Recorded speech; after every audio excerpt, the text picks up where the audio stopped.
초현실주의. 초현실주의란 말을 영어로 하면 surrealism입니다. sur라는 것과 reality에 ism이 붙어서 생긴 말이죠. 그러므로 초현실주의는 현실을 뛰어넘는 사상을 의미한다는 것을 알 수 있을 것입니다. 그만큼 초현실주의는 이전에 갖고 있던 생각이나 표현 방법을 완전히 넘어선 사상의 흐름입니다. 미술뿐만 아니라 문학에서도 드러나며 막 활기를 띠기 시작하는 영화에서도 나타났습니다. 고전적인 예술에 반대하며 나타난 다다이즘에서 영향을 받아 탄생했지만 더 적극적으로 마음속의 충동적인 것을 창조적으로 표현하는 것에서 다다이즘과는 차이가 있습니다. 초현실이라는 것은 프로이트의 정신분석학에서 영향을 받은 무의식의 세계를 말합니다. 초현실주의는 이성이나 도덕, 미적인 선입견에 제한받지 않고 자유롭게 연상한 것을 표현하는 사상입니다.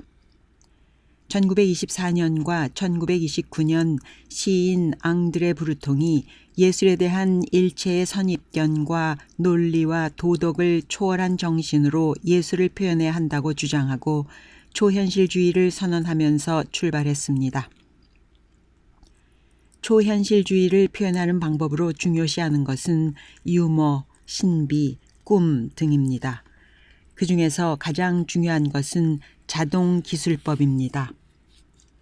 자동기술법은 이성이나 어떤 선입관을 완전히 무시하고 무의식의 것을 그대로 기록하는 것을 말합니다. 프로이트도 초기에는 자동기술법을 이용하여 환자를 치료했죠. 물론 그는 이후에 이 방법에 회의감을 느껴 자동기술법을 버렸습니다. 앙드레 브루통이 초현실주의를 이끌었지만 조금 다른 생각으로 초현실주의를 바라본 미술가들도 있었습니다.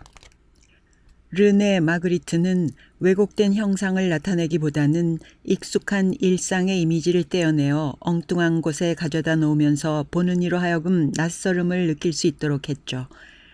마그리트는 전통적인 회화 기법을 놓지 않으면서도 철학적인 문제를 다뤘습니다. 조르주 바타이유라는 화가도 기존의 초현실주의와 다른 길을 갔습니다. 그는 기존 철학 체계를 비판하였고 무의식을 성이나 죽음을 넘어선 어떤 것이라고 주장하였습니다.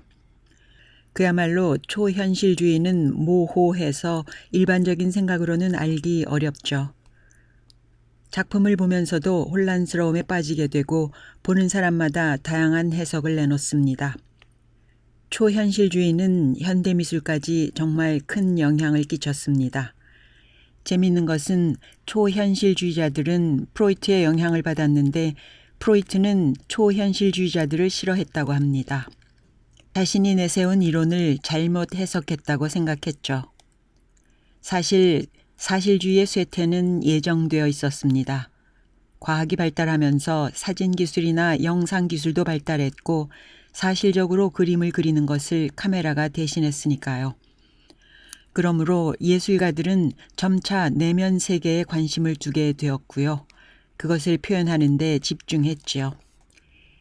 예술은 점차 사실을 드러내기보다 보는 이로 하여금 다양하게 해석하고 감상하도록 하는 것을 목적으로 하게 되었습니다.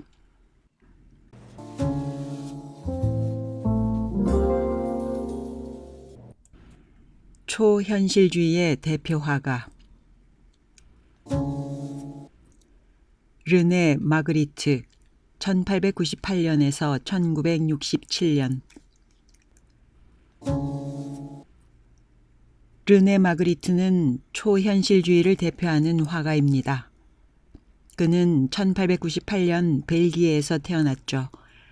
1916년에 브뤼셀에서 미술 공부를 시작했는데 1920년 중반까지는 입체주의를 표방한 작품을 주로 그렸습니다. 1927년에는 첫 개인전을 열었는데 보기 좋게 실패했습니다. 그 후 파리로 이사가면서 초현실주의자들과 친분을 쌓았습니다. 그리고 이후 조르조 데 키리코의 영향을 받으면서 초현실주의적인 작품을 만들기 시작했죠. 1930년에는 다시 브뤼셀로 돌아왔고 그곳에서 평생을 살았습니다. 그는 초현실주의 작가 중에서도 개성이 뚜렷했습니다. 그의 작품에는 공포와 유머가 신비한 환상으로 잘 어우러져 있습니다. 그리고 어린 시절부터 바라봤던 바다와 넓은 하늘을 강렬하게 묘사했습니다. 일상적인 사물을 예상할 수 없는 공간에 배치하거나 크기를 왜곡시키면서 기묘한 감각을 불러일으켰죠. 주변 사물을 사실적으로 묘사했으나 관련 없는 사물을 작품 안에 넣으면서 보는 이로 하여금 낯설게 하고 새로운 감흥을 느낄 수 있도록 한 것입니다. 이러한 방식으로 표현한 것을 데페이즈망 기법이라고 불렀습니다. 1950년에 들어서면서는 이전과 완전히 다른 작품을 제작했는데요. 인상주의의 르누아르와 야수주의의 영향을 받은 작품을 만들었습니다. 마그리트는 현대의 팝아트나 그래픽 디자인에 커다란 영향을 끼쳤습니다. 그리고 다양한 대중매체에 영감을 가져다 주기도 했습니다. 영화 매트릭스나 하울의 움직이는 성도 마그리트의 작품에서 영감을 얻었다는 것은 유명한 일화이죠. 살바도르 달리 1904년에서 1989년. 살바도르 달리도 현재까지 매우 중요한 영향을 끼치고 있는 작품을 많이 남긴 예술가입니다. 각종 매체를 통해 세상에 알려졌고 그의 작품은 각종 예술 작품들의 모티프가 되기도 했습니다. 평범한 물건들을 기형적으로 변화하여 기괴하고 비현실적인 모습을 표현하면서 환상적인 세계를 묘사한 초기 작품들이 현재까지 높이 평가되고 있습니다. 달리는 1904년 스페인 카탈로니아 북부의 작은 마을에서 태어났습니다. 이름이 같은 형이 그가 태어나기 9개월 전에 죽었는데 아버지가 동일한 이름으로 지었다고 합니다. 그는 중산층의 변호사인 아버지 덕에 비교적 경제적으로 풍족한 환경에서 자랐습니다. 그리고 14살부터 미술 공부를 시작했죠. 학교에서는 괴팍한 성격으로 1년간 정학처분을 받기도 했고 국기를 방화했다는 것으로 재판을 받으며 감옥에 갇히기도 했습니다. 1926년에는 급기야 시험 때 답안지를 제출하지 않으면서 미술학교에서 제적되었죠. 1927년에는 프랑스 파리로 가서 피카소를 만났습니다. 그리고 프로이트의 책을 접하면서 잠재의식에 관해 관심을 두게 되었습니다. 그 후 달리는 독창적인 그림들을 그리기 시작했습니다. 그때부터 초현실주의 화가로서의 모습이 드러나기 시작한 것이죠. 그는 피카소 외에도 입체주의 등 당시 개성 있는 화파들의 그림들을 자신의 것으로 흡수하면서 자신만의 화풍을 만들어 나갔습니다. 그리고 세계에서 가장 유명한 초현실주의 화가가 되었죠. 1930년대 말에는 르네상스의 화가 라파엘로의 영향을 받아 전통적인 양식의 그림을 그리기도 했습니다.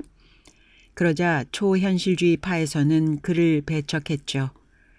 그 후에는 연극 무대나 고급 상점의 실내 장식을 디자인하는 일을 주로 했습니다. 그리고 1940년에는 미국으로 떠났습니다. 미국에서는 행위 미술가로서의 모습도 보여줍니다. 1955년까지 미국에서 살았는데 이때는 종교적인 그림에도 집중했습니다. 달리의 아내는 그의 성공에 큰 힘이 된 사람이었습니다. 그런 달리의 아내 갈라가 89세로 세상을 떠나고 달리는 힘든 삶을 살게 됩니다. 파킨슨 병에 걸렸고 자살을 기도하기도 했으며 화재로 상처를 입어 수술을 받으면서 노년은 평온하지 않았죠. 결국 폐렴과 심장병의 합병증을 이기지 못하고 84세에 세상을 달리했습니다. 달리의 작품에는 달걀 모양이 많이 사용되고 있습니다. 달리는 엄마의 뱃속을 항상 그리워했고 여성의 자궁과 비슷한 달걀을 통해 그 그리움을 표현했습니다. 그래서 달걀은 달리의 하나의 트레이드 마크였죠. 또 하나 흥미로운 사실을 더 알려드릴게요. 어린이들이 좋아하는 사탕 추파춥스 아시죠? 그 로고를 바로 달리가 도안했어요. 막대 사탕의 원조인 추파춥스를 볼 때마다 사실 우리는 매번 달리의 작품을 감상하고 있었던 것입니다.